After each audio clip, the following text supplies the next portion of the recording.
में जय घोष करके मुँह पवित्र कर लीजिए और उत्साह भी बढ़ा लीजिए। इसलिए प्रसन्न मन से जोरदार शब्दों में जय घोष कीजिए। बोलिए प्रेम से श्री सद्गुरु महाराज की जय। श्री सद्गुरु महाराज की जय। श्री सद्गुरु महाराज की जय। मंगल मूर्ति सद्गुरु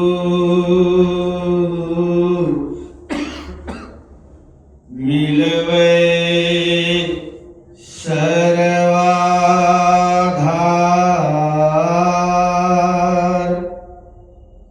मंगलमय मंगल करन बिनवहु बारंबार।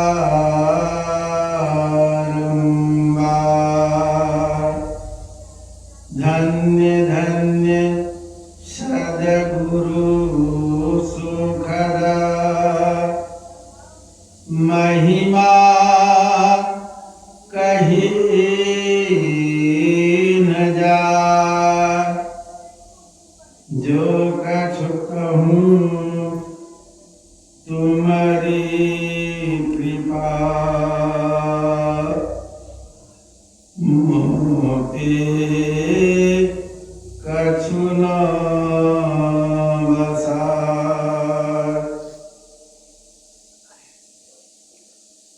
प्रातःकालीन सत्संग में उपस्थित सभी महान भावों को, माता एवं बहनों को मेरा बारंबार नमन। अभी आप लोग बारी बारी से सुन रहे थे बाबा लोगों से, और पाठ के क्रम में भी आप लोग उपनिषद में जो ज्ञान ऋषि लोग दिए हैं समझ रहे थे। लोग बाहर बाहर दौड़ लगा रहे हैं, परमात्मा को सोचते हैं भगवान को बाहर नहीं हम दर्शन कर लेंगे। लेकिन अभी सुन रहे थे तीर्थे दाने जब जगे जपे काष्ठे पाषाण के सदा शिवम पश्यति मूढ़ात्मा शिवम देहे प्रतिष्ठिते। जिस शिव जी को लोग बाहर में खोज रहे, तीर्थ तीर्थ में, दाने दान में, काष्ठ में, पाषाण में, पत्थर में, कहते हैं वो तो सबके अंदर में, बाहर कहाँ खोज रहे। बाहर बाहर दौड़ लगाने से आप उनका साक्षात्कार नहीं कर पाएंगे। है वो परमात्मा भीतर में, लेकिन कहिएगा कि दर्शन कहाँ हो रहा है, भीतरे में। तो सुन रहे थे तो चित्त तो दूषित है, चित्त दूषित है तो दर्शन कैसे होगा। चित्त जब शुद्ध होगा, पवित्र होगा, तब तो दर्शन होगा। पास ही में पिया बसे नहीं मुलाकात, देखो अचरज बात। वो परमात्मा सबके पास में है, आप दौड़ रहे बाहर, मुलाकात नहीं हो रही। ये अचरज बात है कि नहीं। कस्तूरी कुंडली बसे मिर्ग ढूंढे बन माही, ऐसे घटी घटी राम है दुनिया जाने नाही। संत महापुरुष किस तरह से ठोस उदाहरण देते। मृगा को जब खुशबू बुझाता है तो दौड़ लगाता है, खुशबू कहाँ से। लता भूमि बील सब जगह सूंघते फिरते परेशान रहते, लेकिन आखिर है ये खुशबू कहाँ। सब जगह दौड़ लगा रहे हैं, कहीं नहीं प्राप्त हो रहा है। और संजोग की बात, जब नाक मृगा का नाभि के पास चला जाता है तो समझ में बात आ जाती है, अरे ये तो खुशबू मेरे पास है, नाभि में ही है, हम दौड़ लगा रहे बाहर बाहर, कितना मूर्ख, कितना बेवकूफ। उसी तरह से मानव का हाल है, नहीं जानने के चलते काशी चलो, मथुरा चलो, हरिद्वार चलो, वृंदावन चलो, गंगा सागर चलो, कहाँ जो जाएगा सो पता नहीं। और परमात्मा तो सबके अंदर ही हैं। सो गुरु महाराज की वाणी में सुन रहे थे, प्रभु मिलने जो पथ धरी जाते, पथ का अर्थ होता है रास्ता। परमात्मा से मिलने के लिए जो पथ रास्ता पकड़ के जा रहे हैं तो है घट में, संतन घट में बतलाए। प्रभु मिलने जो पथ धरी जाते, संतन घट में बतलाए। जिस रास्ता से आप सोचते हैं जा करके, जिस रास्ते पर हम मिलेंगे परमात्मा से, कहते नहीं, आपके भीतर में, घट में है। घट का अर्थ होता है भीतर, तो भीतर में वो रास्ता है। सो गुरु महाराज की वाणी में भी आप लोग गाते हैं, सुनते हैं, अद्भुत अंतर की डगरिया, जा पर चलकर प्रभु मिलते। अद्भुत है वो रास्ता और है सबके अंदर। अद्भुत अंतर की डगरिया, जा पर चलकर प्रभु मिलते। लेकिन उस रास्ता का पता कौन बता देंगे? माँ बाप। माँ बाप का तो स्थान है ही, ये नहीं कि माँ बाप का विरोध किया जाता है, लेकिन ये काम माँ बाप का नहीं, ये काम परिवार वालों का नहीं है, ये संसार वालों का नहीं है। तब किनका है? ये संत सद्गुरु का ये कार्य है जो मार्ग बताते। दाता सतगुरु धन्य धन्य, जो राह लगा देते वह सतगुरु धन्य है, जो आपको अंतर का मार्ग बताए हैं। अब चलने की बारी आपकी है, साधन करने की बारी आपकी है। अगर आप उस मार्ग पर नहीं चलेंगे, बाहर बाहर ही और लोगों की तरह दौड़ लगाएंगे, तो कभी भी प्रभु के करीब नहीं जा पाएंगे, जीव जीव में नहीं मिल सकेगा। बस साधन करके जो पर्दा है जीव पर, इसको हटाने का जरूरत है। जीव पर 3 पर्दा है छाया, इसको जो न साधन से हटाया। देव दुर्लभ यह तन, ये देव दुर्लभ है तन, और ये साधना नहीं कर रहे हैं, पर्दा नहीं हटा रहे हैं, तो प्रभु से मिलेंगे कैसे? सब संत महापुरुष एक ही बात कहते। कबीर साहब भी कहते, घूंघट का पट खोल रे, तो को पीब मिलेंगे। घूंघट का पट खोल, तब परमात्मा, पीब मतलब परमात्मा, और घूंघट पर्दा, यही 3 पर्दा, अंधकार, प्रकाश और शब्द। तो जो साधना करते हैं अंधकार पर्दा को पार कर जाते, प्रकाश में जाते। अब प्रकाश में है, प्रकाश पर्दा को भी पार करना पड़ेगा, तब वो जाएंगे शब्द में। ये भी एक पर्दा है, शब्द भी एक पर्दा है। और जब आप अभ्यास करेंगे शब्द साधना का, तो आप ये शब्द पर्दा को भी पार कर जाएंगे, निशब्द में चले जाएंगे। एक ये साधारण, ये मतलब अर्थ समझिए, मिसाल उदाहरण समझिए। नारियल जानते हैं, सब कोई नारियल खाए हैं, बोलते हैं, देखे हैं, और बड़का पर्व में नारियल ही मुख्य फल माना जाता है। बड़का पर्व छठ व्रत सब कोई जानते हैं, लोग बोलते हैं बड़का पर्व, लेकिन समझ नहीं पाते। उस बड़का पर्व का मुख्य फल है नारियल, और नारियल में 3 पर्दा है। आप नारियल खरीदते हैं तो बजा के देखते हैं, आवाज़ होती है तब समझते सही है। और आवाज़ किनका आवाज़ है? तब पानी का, नारियल के भीतर में पानी है, उसी का आवाज़ आप सुन करके बजा के देख लेते हैं, तब समझते कि नारियल ठीक है तो खरीदते हो। अब वो नारियल में जो पानी है वो 3 पर्दा के भीतर है। पहले पर्दा है, आप देखते छिलका छोड़ा देते, एक पर्दा हटाए, दूसरा पर्दा फिर कठोर है, उसको भी हटाते हैं, तब जो खाते हैं जिसको गरी भी बोलते, वो 3 पर्दा हो गया, छिलका, एक कठोर और फिर वो जो खाते, और उसके भीतर का पानी। वो पानी के चलते ही उस नारियल का कीमत था।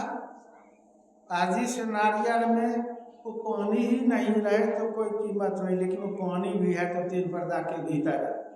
अब पानी का कोई आकार नहीं होता, जिसमें भर दीजिए वही आकार ले लेगा। बाल्टी में भर दीजिए, बाल्टी का आकार बन जाएगा, वही बाल्टी का पानी। हंडी में पलट दीजिए, हंडी का आकार ले लेगा। फिर हंडी का पानी आप कठौता में पलट दीजिए, कठौता का आकार ले लेगा। जिसका कोई आकार नहीं वही सब आकार धारण करता है।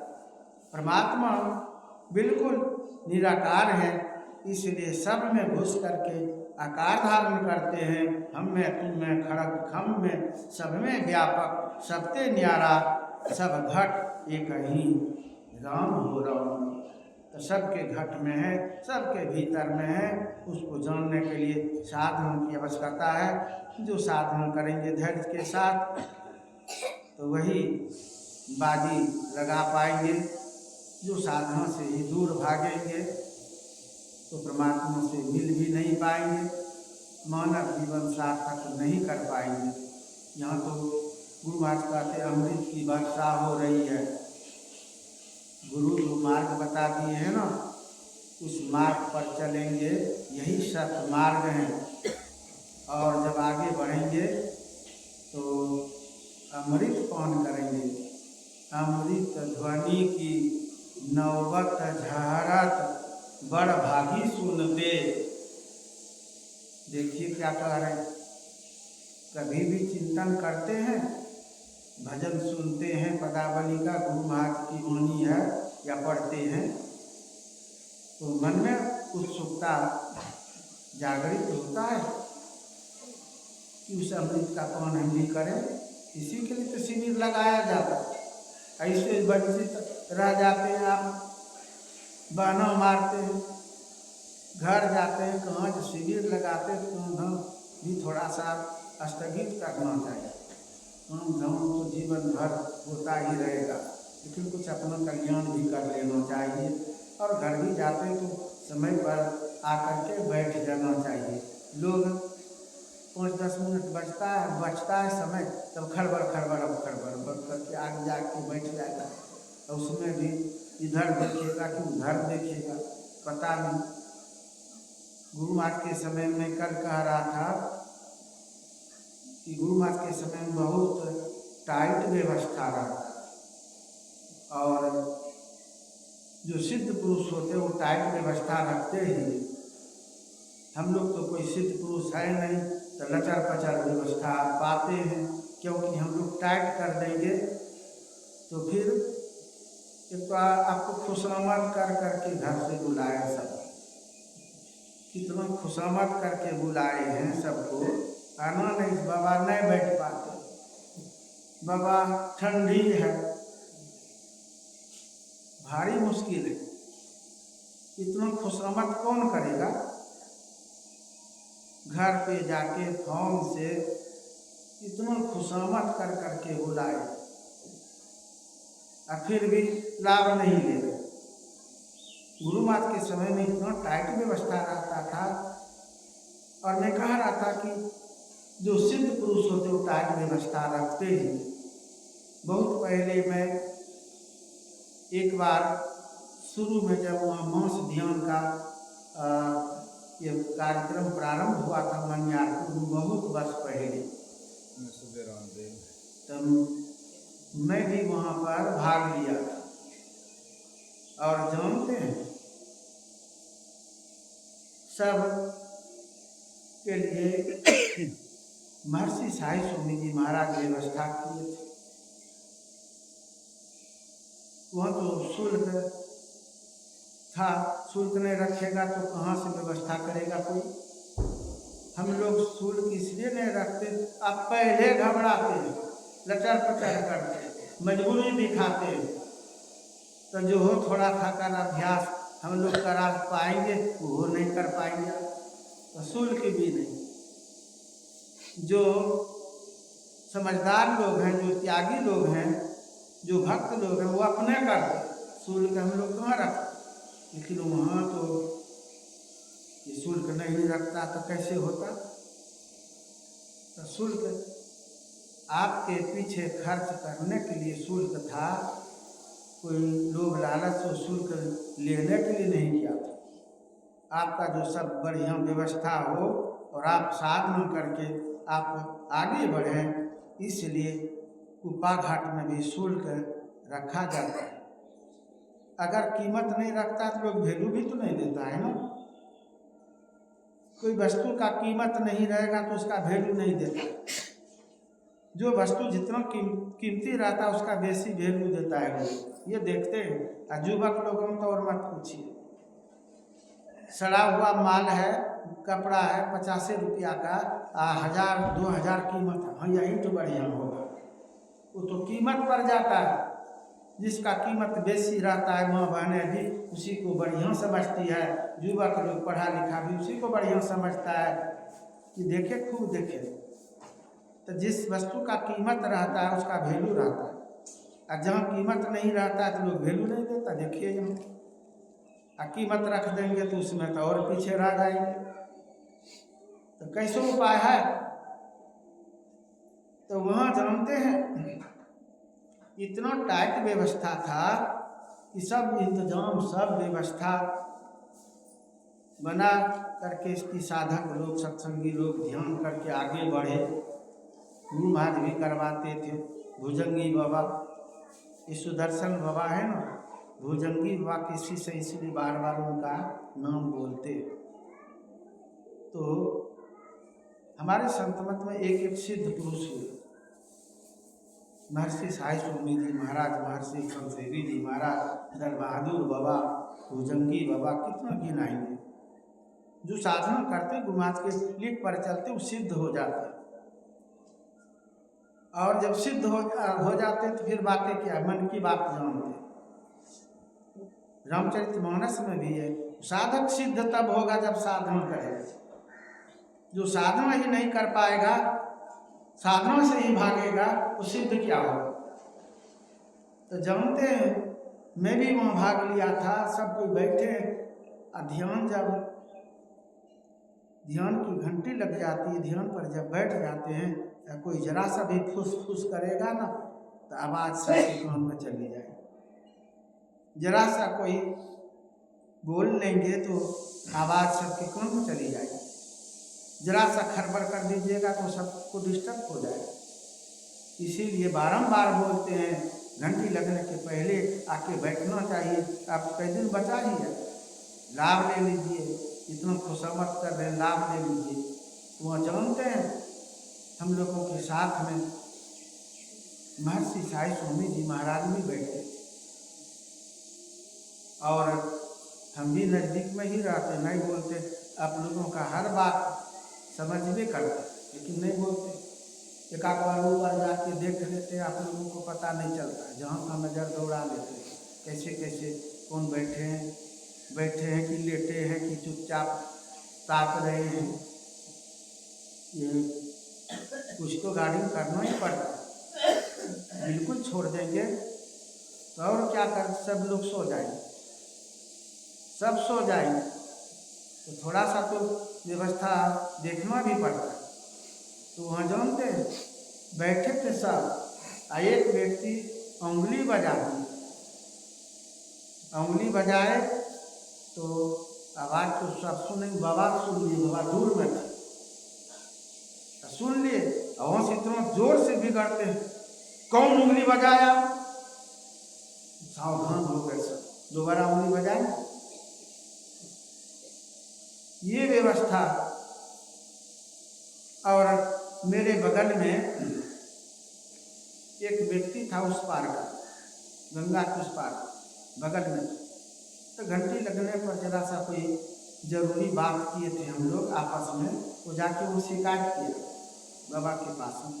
हमको गुस्सा नहीं हो उसके ऊपर, शिकायत क्या कि बाबा वो गप कर रहा था, हम मेरे विषय में बाबा को जाके बोल दिए गप कर रहा था, वो घंटी लग गई थी, तब जरा सा जरूरी बात, मेरे साथ में और थे उनसे बात की, जरूरी बात, कोनो ये नहीं कि गप घरेलू जरूरी बात की, वो जाके वो शिकायत किया कि गप करते थे। तो हमको भी लगा कि इस जगह गप भी नहीं करना चाहिए, क्योंकि घंटी भी लग गई है, समय है तो जप तो करना चाहिए। जब आसनी लगा के बैठ जाते हैं तो जप प्रारंभ हो जाना चाहिए, गप नहीं, हिसाब किताब नहीं। यहाँ तक कि घर से निकलते हैं तो गप बंद कर दीजिए, आसनी की बात तो बात की है, रास्ते पकड़ लेते हैं, मार्ग पकड़ लिए हैं तो गप बंद कर दीजिए, जप शुरू कर दीजिए। इस तरह से नियम से चलिएगा, एक समय के साथ हम शिविर में आपको लाभ महसूस होगा, बुझाएगा कि कितना लाभ हुआ। आप बात में चलवे नहीं करते, नियम में नहीं चलते, आदेश का कोई पालन का जरूरत ही नहीं, तो कैसे होगा। और कुप्पा घाट की बात सुन लीजिए, वहाँ तो घंटी लगने के बाद तुरंत गेट बंद हो जाता था, इतना टाइट व्यवस्था था कि आप नहीं घुसे तो बाहर में रहिए, तब घंटों बाहर में आप बौखिए, आपकी गलती थी। वहाँ जितना ढील छोड़ते हैं ना, उतना लोग और बहते जाते, ये टाइट व्यवस्था। एक माँ वो भी वहाँ गई थी, अब दीक्षा ली थी कि नहीं ली थी पता नहीं, वो घंटी लगते लगते दौड़ के घुस गई और अपने पास में भोजन लेके गई थी, रोटी, खोचा समझते हैं, खोचा बहनों का, तो खोचा में वो रोटी ले गई। अब व्यवस्था भी तो टाइट है, जब सब ध्यान पर बैठते थे ना तो एक गाड़ी करते थे, घूम घूम करके देखते थे कि ठीक से बैठे हैं कि नहीं। और मैं तो कल कह रहा था कि मेरुदंड सबका सीधा रहना चाहिए, वहाँ तो लाठी लगा के देखते थे कि कमर पीठ गर्दन मस्तक सीधा है कि नहीं, लाठी लगा के 90 डिग्री का कोण होना चाहिए, ऐसे ध्यान बन जाएगा। और इसके लिए अभ्यास करना चाहिए। तो जानते हैं, जरा सा देखता था ढील ढाल तुरंत लाठी लगा लेता था। अब इस तरह का व्यवस्था होगा, बीच में चुपचाप स्थिर से गाड़ी करने वाला देख रहा है तो डरों से सीधा बैठेगा कि नहीं बैठेगा, नहीं तो घुसा दे देगा लाठी का पीछे, टेढ़ा है ना, ये घुसा दे दिया, बोलेगा नहीं, किसी को पता भी नहीं चला, और जो टेढ़ा बैठे दे दिया घुसा, सीधा हो गया। अब दोबारा झुकेगा। अब वो माँ क्या करती है, सब बैठे आंख बंद करके, एकदम शांत है वातावरण पूरा, कहीं कोई आवाज तक नहीं है। अब वो सोचती है कि यही मौका है, बस फटाफट रोटी निकाल के चपाचप देना। क्या कह रहे, अब देखने वाले गाड़ी करने वाले आदमी तो तरेतर वो घूंघट तो ली है ना फोड़ के, और तरेतर देखो करती है, देखती है क्या वो आ गए थे, फटाक से मुंह में रोटी है, पचाम रोटी, हाथों चुपचाप, लगता बड़का ध्यानी। और जैसे उधर गए फिर चपाचप, अगल बगल के लोगों को आवाज आएगी नहीं, सोचा कि कौन कुत्ता घुस गया यहाँ से, कुत्ता को घुस देखा वो खोल के तो देखता कि चप चप दे रहे। तो इस तरह से ध्यान बनेगा किसको ठगने के लिए, किसको ठगने के लिए चाहते अपना भूख भी यहाँ क्या कहा है। हम लोग तो अपने इसको जो अभी जो नाश्ता कराया जाता है इसको अल्पाहार बोलता है। तो हम लोग अपने ढंग से दिलवाते तो लोग अपने स्वरमन के ले देता है, तो खा लेगा पूरा। अब भोजने का मजबूत कर लिया पेटे, आप हम लोग तो अपने समय पर दे देते। जैसे थोड़ा सा नाश्ता करके आपको बैठना था ध्यान पर, भूखे बैठिएगा तो ख्याल रहेगा भोजने पर, इसलिए थोड़ा सा जलपान कराया जाता है। नामो है जलपान, नहीं तो अल्पाहार। अब हरदम खा लेगा। और फिर लगले घंटी 11 बजे अपने हम लोग व्यवस्था में सब रहते देखते 19-20 तो हम अपने भीड़ जाते, आप लोगों को पता क्या है। और सात्विक भोजन मिले हमारे साधक को, सब पवित्र बर्तन आश्रम का अपने से बनाते ताकि ध्यान बने इन लोगों का। और उस पर भी आप लोग अब न लाभ लीजिएगा कि हम लोगों का दोष है, इतना परिश्रम हो रहा है, खर्च भी करने वाला खर्च कर रहा है, लाभ लेने वाला नहीं ले लाभ, तो क्या कहें। तो फिर कुछ आदमी तो इस तरह का है, देखते हैं दौड़ के घंटी लगने पर आ जाएगा फटाक से, ध्यान नहीं करेगा, सत्संग में भी नहीं बैठेगा। और रोज उसका नियम है, उसको पता है ना 11 बजे चलेगा, रात में भी और उस समय भी, तो आकर के पूरा भीज लेकर चला जाएगा। है 2-4-10 इस तरह आते हैं, पूरा साइकिल लेके पैदल आ जाएगा। कम से कम भोजन का तो व्यवस्था है ये, कम से कम सत्संग का भी लाभ लें, कुछ ध्यान भी कर लें, तो भोजन तो अपने व्यवस्था है। रख के क्या करेंगे, जो बनता है क्या बक्सा में रख देंगे, लेकिन थोड़ा लाभ भी लेना चाहिए, साधना करना चाहिए। और सात्विक अन्न अपने पेट में जाएगा ना। हम तो कहते हैं हमारे जितने सत्संगी लोग हैं रोज एक आदमी को बोलेंगे हम यहाँ आश्रम डालिए, यहाँ भोजन कीजिए। एक बार बोल ही देते तो फिर बात क्या, लोग सोचता है सम्मान कदर अपना घर पर कहे, हमको बोले, एक आदमी को बोले, तो इस तरह से वो मन बड़ाई में पड़ा हुआ है कि हमको लाभ हो, ये नहीं चाहता। इसलिए मैंने भाई बंधु जो शेष समय बच गया इसका लाभ ले लीजिए। आज तो कई दिन पार हुआ, कई दिन हो गया, चौथा दिन प्रवेश कर चुका है, ब्रह्मोत्सव का ध्यान पार हो चुका है 2 वक्त का, और सुबह का सत्संग भी पार हो चुका है।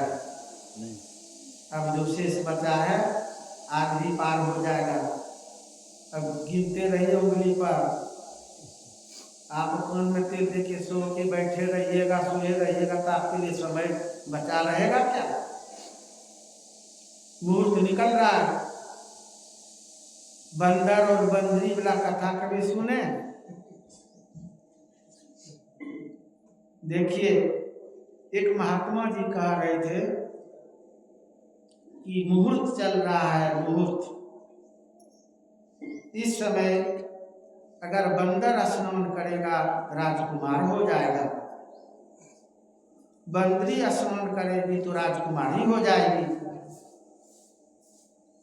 मुहूर्त चल रहा है, अब बंदर बंदरी दोनों वहां से सुन रहे।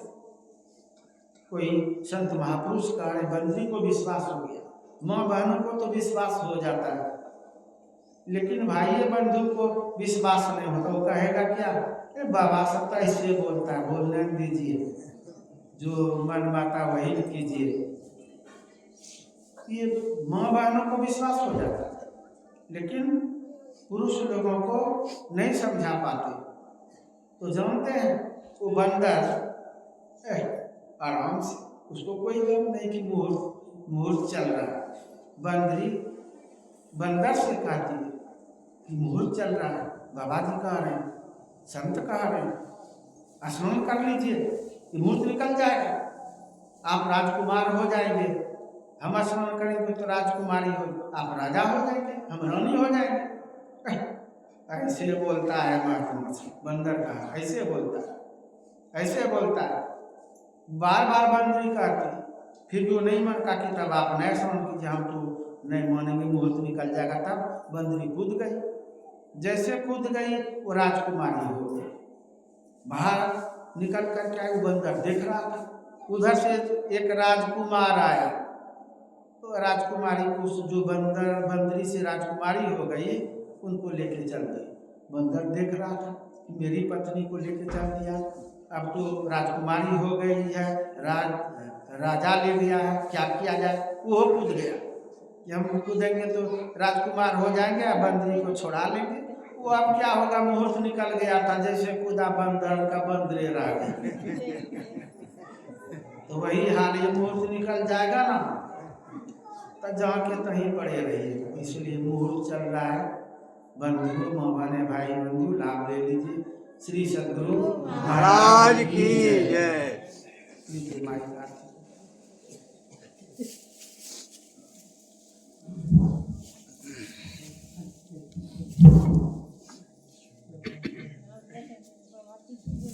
श्री सद्गुरु महाराज की आरती संग सद्गुरु के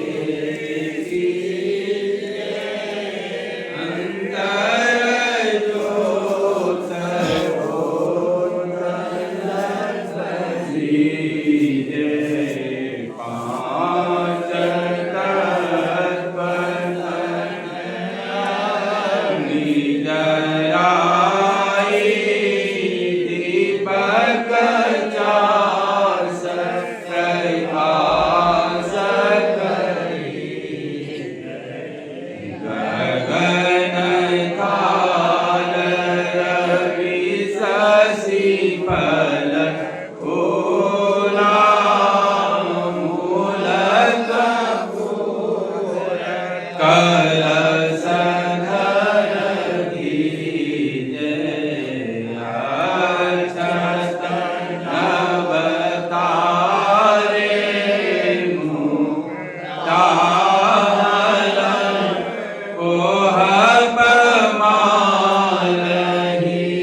मिष्टान मिठाई